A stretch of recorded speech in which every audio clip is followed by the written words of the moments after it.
Bonjour à tous, bonjour les Ateliers Soul et bienvenue dans ce 8e épisode du podcast Atelier Time.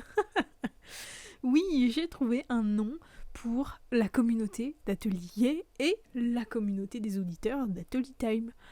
Vous êtes les Ateliers Soul parce que vous êtes l'âme d'atelier et vous êtes l'âme du podcast Atelier Time. Parce que c'est vous qui participez, parce que c'est vos partages, parce que c'est vos expériences. Je suis très très contente de vous retrouver pour cet épisode qui va être un petit peu spécial, puisque je suis en totale improvisation. Voilà, en fait je vous explique. Je suis en train de préparer un voyage, je pars demain dans les Vosges. Je ne sais pas exactement quand est-ce que je rentre, donc je voulais vous enregistrer cet épisode en avance pour que vous ayez de quoi vous mettre quelque chose sous la dent ou plutôt dans les oreilles mercredi à l'heure dite du podcast. Donc ce qui fait que aujourd'hui je n'ai pas écrit l'épisode que vous allez écouter. Donc il n'est pas impossible que vous entendiez des bruits parasites, puisque dans mon atelier vit Petite Mounette, ma petite chatte qui vit avec moi dans l'atelier tout le temps. Et puis j'ai la fenêtre ouverte puisqu'il fait un peu chaud, donc ce n'est pas impossible que vous entendiez des voitures passer par exemple, ou des gens. Voilà. Mon objectif aujourd'hui, c'est d'enregistrer ce podcast et de ne pas ou très peu le monter. Toujours dans l'idée de gagner du temps, évidemment. Et puis surtout pour, encore une fois, un peu comme l'épisode précédent, celui que j'ai fait avec ma sœur Lola, d'essayer d'avoir une conversation avec vous, une conversation entre guillemets parce que vous ne me répondrez pas, mais d'évoquer avec vous des sujets, en tout cas un aujourd'hui, qui sera la légitimité, de façon la plus spontanée possible. Voilà, alors je sais de quoi je vais vous parler, je sais exactement les sujets que je veux évoquer avec vous aujourd'hui, mais je ne sais absolument pas comment ça va sortir, ni combien de temps ce podcast va durer. Voilà. Alors vous le savez parce que vous l'avez entre vos oreilles, mais moi là, tout de suite, à l'heure où j'enregistre ces mots, je ne sais pas ce qui va se passer dans cet épisode. Du coup, je voulais vous parler de la légitimité. La légitimité en particulier au sein du deuil. Je voulais vous parler de ça parce que cette année, alors j'en ai un petit peu parlé sur le podcast et un petit peu parlé sur les réseaux sociaux, cette année j'ai appris le suicide de quelqu'un. Une personne qui est très loin de moi, hein, que je connaissais très peu finalement, que j'ai très peu côtoyé dans ma vie, mais qui est liée à des personnes qui sont chères à mon cœur. Qui sont des amis d'enfance en fait. Voilà. donc ça a été une situation et une expérience très très compliquée à vivre pour moi. Parce que évidemment, bon, il y a la partie sur cet acte difficilement nommable, qui fait beaucoup écho en moi pour plein de raisons personnelles que je n'évoquerai sans doute pas aujourd'hui, mais peut-être dans un épisode dédié au suicide, si un jour il y en a. Voilà. Si jamais, d'ailleurs, vous avez envie de partager vos expériences, il y a toujours mon site internet ou mes réseaux sociaux, je suis ouverte à la conversation. Donc, pour revenir à nos moutons, en fait, à cette période-là, dans cette situation-là, avec ma sœur, on a décidé de faire la route jusque dans les Vosges, là où on est nées toutes les deux, et là où habitent toutes ces personnes, et là où se passait en fait la cérémonie d'adieu de cette personne. Voilà. Et en fait, on l'a fait parce que on voulait... ça a fait écho, donc comme je vous le disais, à toutes les deux, en fait, profondément par rapport à notre expérience du suicide. Et puis parce que je pense qu'on l'aurait regretté et qu'on voulait être là. À la fois pour se prouver de la réalité de ce geste, dans le sens où c'était vraiment, vraiment réel. Tu vois, genre... il y a toujours un doute, il y a toujours ce côté absurde quand t'apprends un décès, surtout d'une violence pareille. Toujours c'est trop absurde en fait. Ton cerveau il est en mode c'est trop absurde. Donc il a du mal à y croire. Et en fait on a eu besoin de voir, d'être présent, de dire au revoir aussi. Et puis de nous rapprocher en fait des personnes, en particulier des amis, liés, qui sont dans les Vosges en fait et qui ont été beaucoup touchés, comme nous évidemment, mais beaucoup touchés par cet événement en fait. Et en fait, alors je sais que je suis pas la seule, mais je vais vraiment essayer de parler que pour moi. Moi, ce que j'ai vécu sur le moment, en allant à cette cérémonie, c'est un gros sentiment d'illégitimité. Parce que je me suis rendu compte de l'immense chagrin, de l'immense douleur, de l'immense peine de ces personnes, que, en fin de compte, j'avais jamais vu souffrir, j'avais jamais vu... voilà, je les avais toujours vus dans leur bonjour, en fait, finalement, presque. Donc ça a été un choc, et puis ça a été aussi en fait un sentiment d'illégitimité d'être là, illégitime de pleurer avec eux, d'illégitimité de souffrir autant pour quelqu'un que j'ai très peu connu, et voilà en fait. C'est vraiment ça, c'est ça que c'est ce dont je voulais parler avec vous aujourd'hui, c'est ce sentiment-là qui arrive quand il y a quelqu'un qui s'en va. Et qui est pas forcément de notre famille, ou alors qui est de notre famille mais qui est très éloigné. Et en fait, c'est les circonstances et c'est les gens proches de la famille, c'est la souffrance de la famille qui fait souffrir. Ou alors c'est effectivement une situation, un décès qui, par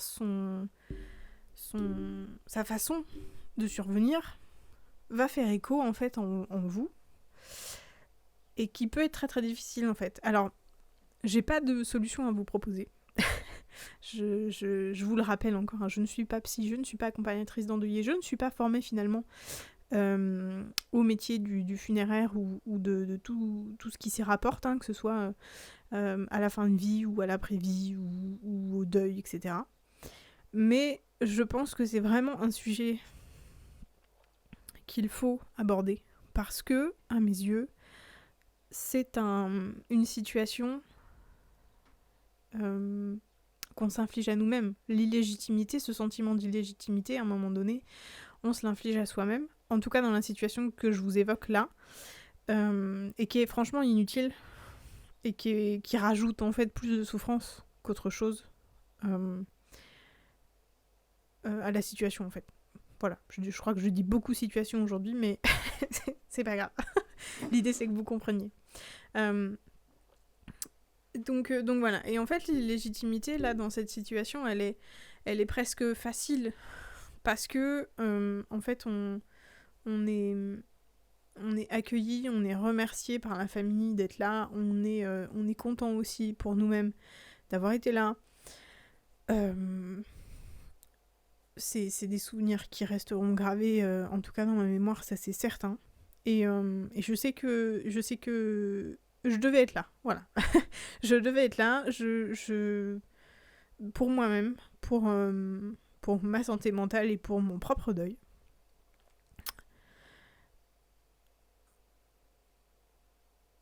Donc je regrette pas, même si ce qui m'embête un petit peu, c'est que l'illégitimité, elle est toujours présente un peu dans mon esprit parce que j'aimerais beaucoup être plus présente pour la famille qui a perdu cet être cher et que je me sens, comment dire, c'est pas simple à expliquer, mais je me sens encore une fois illégitime en fait, hein. Je pense que c'est vraiment ça, illégitime de leur envoyer un petit message. Alors que c'est bête, et je pense que c'est une des meilleures choses à faire à quelqu'un d'endeuillé et en souffrance, c'est de lui envoyer un message juste pour savoir comment ça va. Ou juste pour dire qu'on pense à eux. Voilà. Et je pense que c'est ce que je vais faire d'ailleurs. Je pense que c'est ce que je vais faire. Il faut que j'assume, et il faut que j'assume de penser à eux souvent, et à lui souvent, et que je leur en fasse part, puisque en fait c'est la continuité de la cérémonie. Dans l'épisode où je vous en parlais, je crois qu'il s'appelle Honorer ses défunts. En fait, je conclus plus ou moins que une cérémonie, quelle qu'elle soit, peu importe, que ce soit l'enterrement, que ce soit la mise en bière, que ce soit la cérémonie d'adieu, que ce soit l'incinération, si on ose et que la famille accepte la présence votre présence, en fait, elle est hyper importante. Elle est hyper importante pour notre cerveau et pour notre santé mentale, parce que ça prouve que c'est réel, que la mort est réelle, c'est vraiment ce que j'ai dit tout à l'heure, c'est on y est allé pour ça, pour vraiment se prouver à nous-mêmes que c'était réel, que notre souffrance aussi elle est réelle, et que la souffrance des autres elle est réelle, que on se retrouve pas comme ça pour pleurer ensemble pour rien. Et en même temps, en fait il faut une continuité. C'est aussi ce que je concluais en fait dans l'épisode Honorer ses défunts. C'est bien une cérémonie, c'est important, parce qu'on se réunit, parce qu'on se soutient, parce qu'on voit qu'il y a du monde, parce que on partage des souvenirs, on partage des moments qui sont très très importants et qui sont ritualisés pour le coup. Et en même temps, c'est pas suffisant. C'est un moment qui est difficile pour la plupart des gens à vivre. C'est un moment qui grave des souvenirs dans la tête, et pas toujours positifs, et en plus qui seront déformés par les émotions plus tard. Mais c'est un moment hyper important. Et en même temps, c'est pas un moment qui prépare à l'après, au retour à la vie normale, à la reconstruction, à la continuité du deuil en fait. Et ce que je ressens là aujourd'hui, c'est cette ambivalence entre mon illégitimité à penser à ces gens, à leur souffrance et à souffrir avec eux en fait, et à ma peur de l'exprimer, de dire que je pense à eux, que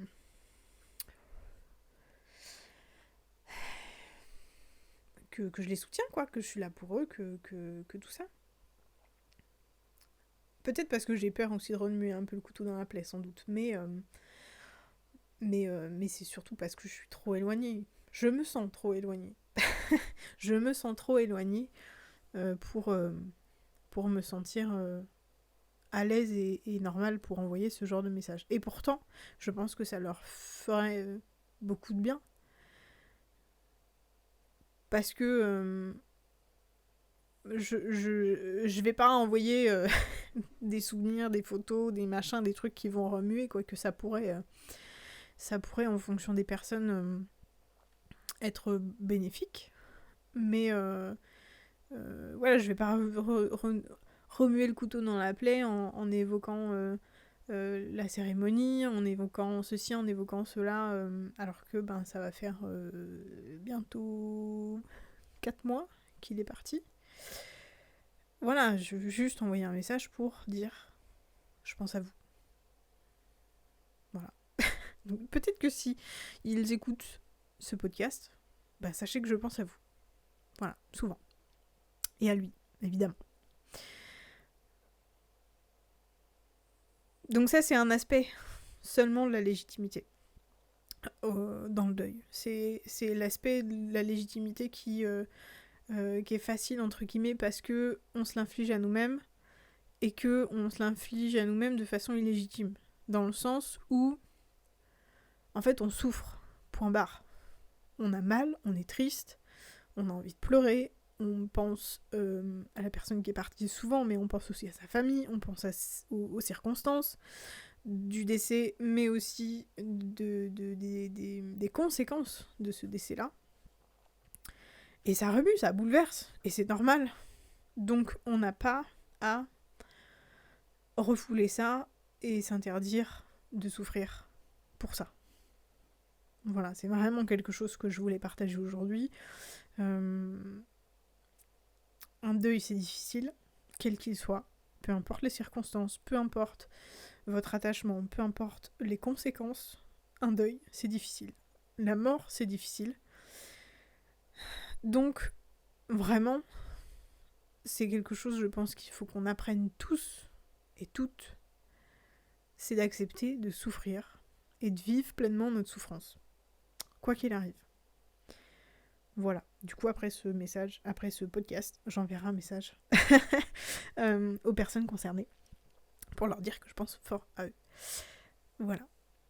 Il y a un autre aspect aussi de la légitimité qui m'a un peu pop grâce à l'épisode précédent où je parle avec Lola des commentaires que vous m'avez envoyés sur Instagram. Et en fait, je me rends compte que aussi, nous en tant que personnes, on peut légitimer ou non la souffrance des autres. Et que ça peut être un problème, et que ça peut être très difficile à vivre de ne pas accepter que l'autre souffre. Je m'explique. Ça peut être un problème de ne pas légitimer, par exemple, la souffrance d'un enfant face à la mort. Voire même carrément de l'empêcher de faire son deuil, en fait. Alors il y a plusieurs façons d'empêcher un enfant de faire son deuil, mais en tant qu'adulte, on peut avoir tendance à vouloir protéger l'enfant en occultant la situation, en n'en parlant pas, en évitant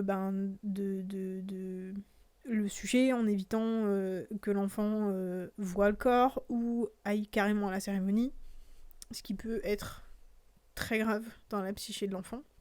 Ça peut avoir des conséquences extrêmes, puisque en fait l'enfant va... Enfin pour moi, hein, vraiment, encore une fois, je vous partage mon ressenti et ma façon de penser. Pour moi, un enfant, il va ressentir, quoi qu'il arrive, en fait, votre peine, votre souffrance, et que quelque chose ne va pas, en fait. Et il va fatalement se poser des questions, voire vous poser des questions, enfin je dis vous comme si vous étiez des parents, mais poser des questions aux adultes en tout cas qui l'entourent pour savoir ce qui se passe. Parce qu'il le sent, il voit qu'il y a quelque chose de pas normal, et s'il s'agit d'une personne proche, un grand-parent par exemple, ou un cousin, une cousine qu'on a l'habitude de voir, ou une tante, enfin peu importe, il va bien se rendre compte que la personne n'est plus là, quoi. Qu'il y a quelque chose qui a changé, que... Enfin voilà. Et je sais que c'est arrivé à certaines personnes que, étant enfants, on les ait empêchés d'assister à la cérémonie d'adieu, d'enterrement de leurs grands-parents. Et je trouve que c'est terrible parce que, en tant qu'adulte, on n'a pas le droit de rendre illégitime la souffrance d'un enfant, et on n'a pas le droit non plus de d'ôter la possibilité de ce deuil en fait à l'enfant, parce que c'est rendre illégitime les émotions de l'enfant, c'est rendre illégitime l'enfant lui-même dans sa position dans la famille et dans sa souffrance et dans ses émotions. C'est encore une fois, vraiment j'insiste sur ça, c'est vraiment mon ressenti et la façon dont je vois les choses. Mais faire ça à un enfant, c'est lui dire qu'il n'a pas le droit de souffrir, qu'il n'a pas le droit d'être triste, qu'il n'a pas le droit de perdre un ami, de perdre un parent, de perdre un doudou, de perdre quoi que ce soit en fait. Sauf que, et Lola pour le coup l'a très très bien dit, très bien expliqué je trouve dans l'épisode précédent Vos échos, l'apprentissage de l'impermanence aux enfants, elle est vraiment, vraiment, vraiment super importante. Je trouve. Dites-moi, faites-moi des retours. Est-ce que ce que je vous raconte là, ça vous paraît pertinent, ça vous paraît logique, etc. Je pense que, je sais pas trop comment je vais le faire, mais je pense vraiment que je vais faire un épisode lié à l'enfance. Je sais pas si je vais inviter des personnes qui ont vécu des deuils compliqués, difficiles, ou qui ont eu un premier rapport un peu étrange avec la mort, leur premier rapport, je veux dire, avec la mort, qui aimeraient éventuellement en parler. D'ailleurs, si vous écoutez ce podcast, que vous vous sentez concerné, que vous avez envie de partager votre expérience et votre avis sur le sujet, ben, vous êtes carrément les bienvenus, quoi. Vous êtes carrément les bienvenus. Donc n'hésitez pas à me contacter, que ce soit sur mon site internet atelier.fr, ateliyeah.fr, dans la rubrique communauté, ou sur mes réseaux sociaux, ou par mail, enfin, il y a plein de moyens de me contacter. Voilà, donc ça c'était pour le côté avec les enfants, la légitimisation, je sais pas trop si ça se dit, mais vous comprendrez, de la souffrance des autres. Voilà, tout simplement. Et puis après, il y a une chose dont j'aimerais parler, dont j'aimerais un peu déposer en fait ici.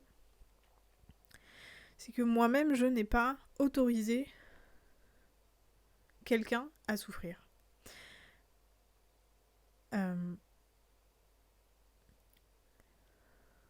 Comment vous expliquer ça autrement ? C'est même pas je n'ai pas autorisé, c'est j'ai été en colère et j'ai été... J'en ai voulu à la personne de montrer sa souffrance, et en particulier de cette façon-là. Je vous explique.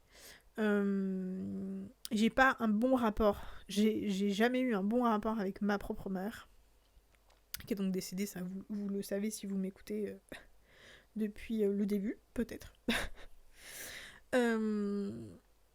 Donc j'ai jamais eu un bon rapport avec ma mère, mais sa mère a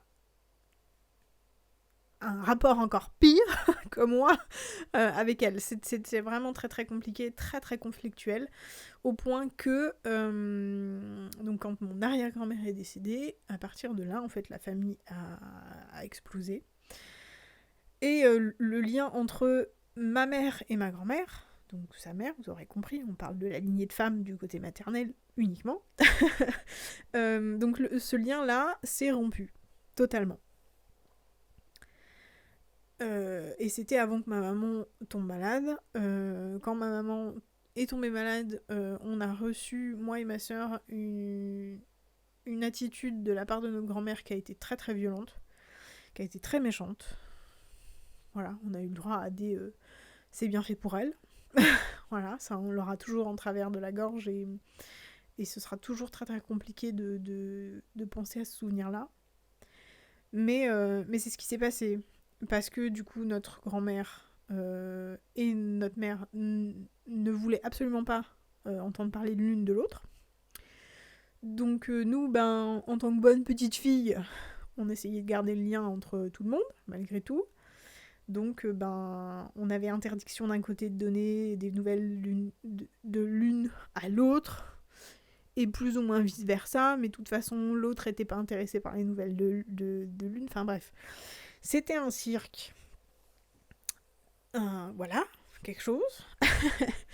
et en fait, voilà, elles se sont envoyées plein de violences pendant seulement toute cette période-là. Parce que moi, je l'ai vécu, donc je peux en parler. Mais il y a eu d'autres histoires, bien sûr, avant, pour en arriver là. Et en fait, au moment où on a compris que maman allait décéder, bon, ça c'est une autre histoire, je vous la raconterai peut-être dans un autre podcast, parce qu'il y a plein de choses autour de cette fin de vie à évoquer, qui pourraient peut-être faire du bien à certains auditeurs qui vivent ou qui ont vécu la même chose, mais ce sera pour plus tard. En fait, quand on a compris que maman allait partir, que c'était fini, qu'il n'y avait plus rien à faire, c'est moi qui ai pris la décision d'appeler sa mère, donc ma grand-mère, pour lui annoncer. Voilà. en lui disant si tu veux voir ta fille une dernière fois, lui dire au revoir, c'est maintenant. Voilà. Donc voilà, en fait c'était horrible, c'était angoissant et c'était terrible comme moment. Parce que la violence de l'une et de l'autre sont ressorties. Pas envers elles deux, mais envers nous, enfin envers moi. Donc voilà, si vous avez envie que je vous raconte tous les détails, dites-le moi dans les commentaires, je vous ferai un petit épisode spécial pour ça. Mais là où je voulais en venir, c'est que en fait, pendant 7 ans, elles ne se sont pas parlé une seule fois. Et quand maman était à l'agonie, sa mère était là, mais elle n'a pas réussi à décrocher un seul mot à sa fille.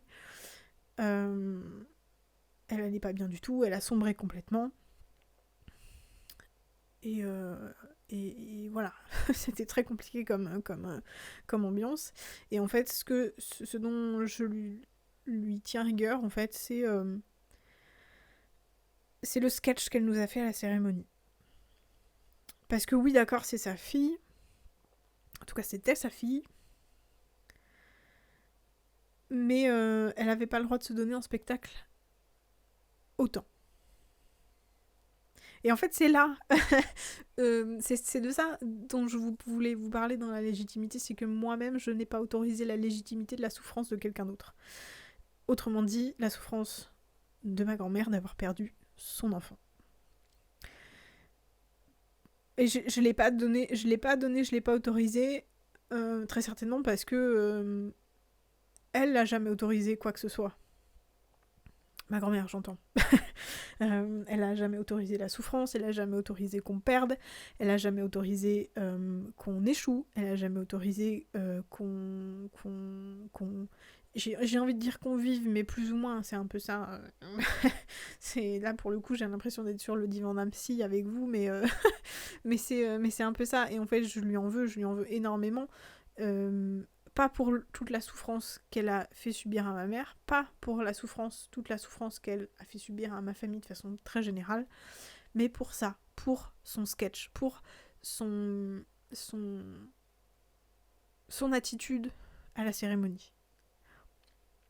Elle a beaucoup pleuré, elle a beaucoup chouiné, elle a fait semblant de s'évanouir devant le cercueil qui descendait dans la fosse.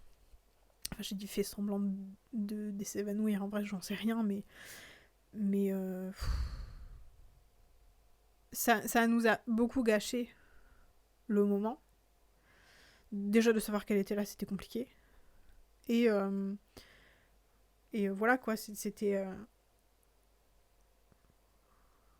Elle était légitime à être là, c'était son choix.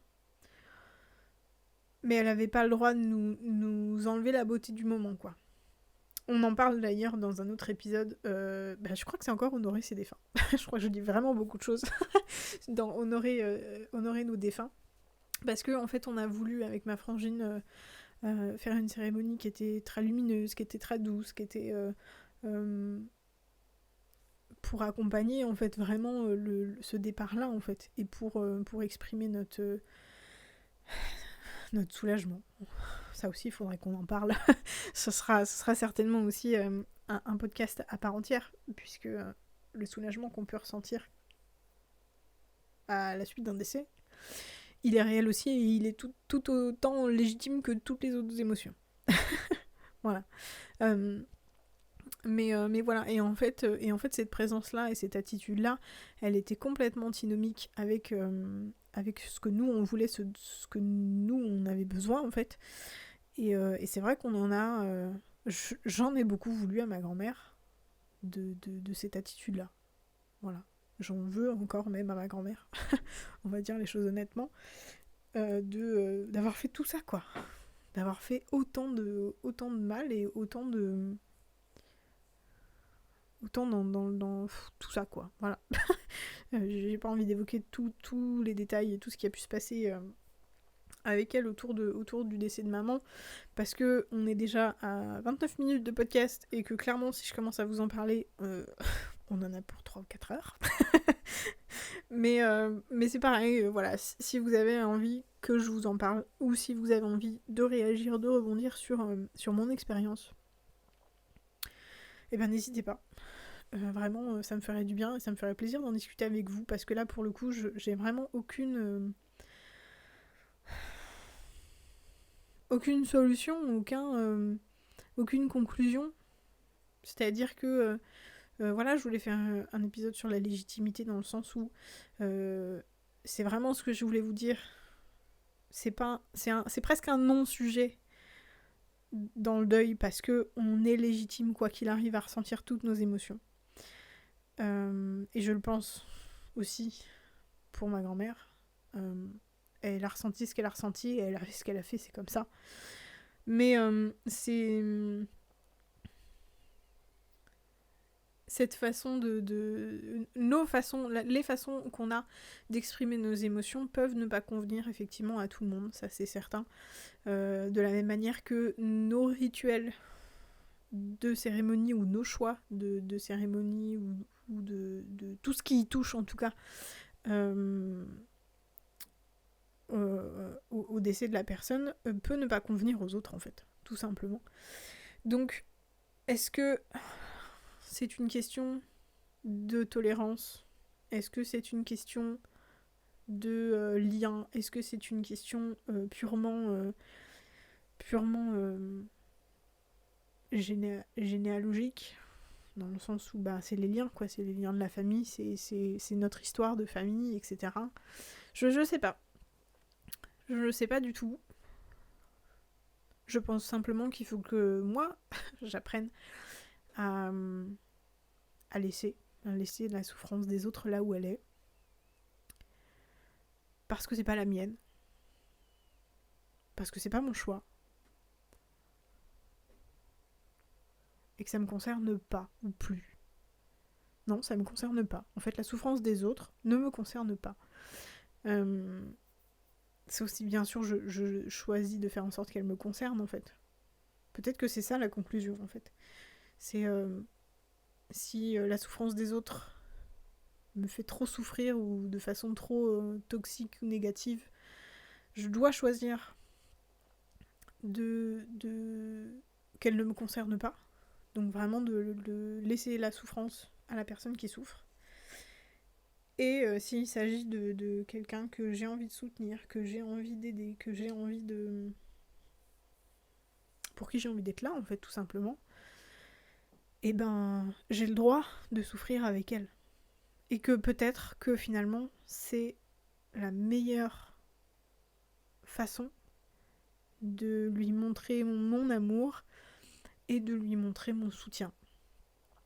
Et de lui montrer que je suis là, quoi, en fait, tout simplement. Voilà. Alors, comme je vous le disais en début de podcast, je vais envoyer un message, et en fait, je vais le faire avec vous tout de suite. Coucou à vous tous. Je pars demain dans les Vosges. Je sais que vous n'y êtes pas, mais cela ne m'empêche pas de penser très fort à vous tous. Des bisous. Zoé. Pensez à vous abonner à ce podcast.